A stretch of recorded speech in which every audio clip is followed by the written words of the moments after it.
In the past year, millions of people have joined what is now being called the Great Resignation or the Big Quit.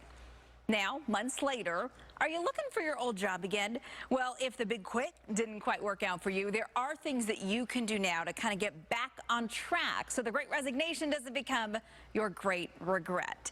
So joining us this morning, we're getting some ideas from career coach Darcy Eikenberg, and she is also the author of this book, Red Cape Rescue. So Darcy, thanks so much for being with us this morning. I think this is a very timely topic. We appreciate your time.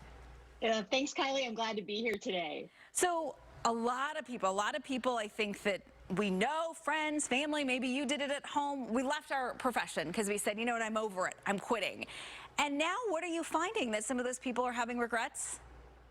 Yeah, I think we're starting to see people question, what was I thinking? Or maybe they realize that they made a decision based on a moment in time. And let's face it, Kylie, we've had some crazy moments in time the past couple of years, haven't we? So being able to now think maybe a little more calmly, a little more forward focused, what do I want to do now? Is this the right decision for me? And I think we learn the lessons, but we shouldn't dwell on them. We shouldn't kick ourselves and say, oh, we made a bad decision. We haven't made a bad decision. We just made a decision that we can learn from going forward.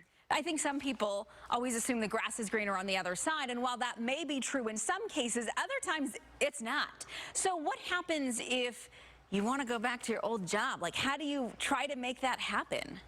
Yeah, the grass can be greener, but the grass can also be full of spinach, right? So we make assumptions too often. And so sometimes it's challenging our assumptions, assessing our assumptions and deciding, wait a minute, was what I thought was true not true anymore? We might have thought there was no room to grow, and yet because other people have left, there's now new opportunities. Or maybe we thought we couldn't make more money, but there's more money coming through. So there's often opportunities to go back.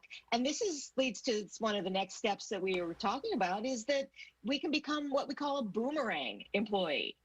That sounds like a fun term. So explain what a boomerang employee is. Because I'm thinking of the boomerang, you know, you got the wine glasses and they're clinking together. But I think you mean a little differently than the Instagram boomerang. Yeah, it's not that boomerang. The boomerang is one that just comes back, and you can go back again. All you have to do is start a conversation. Again, if you're left on bad terms, if you're in a job now, it's a good reason to leave on good terms. But if you're in a job where, you left on good terms, go start a conversation. They may need you, then they may be open to more conversations about what could change, what could be different for you this time.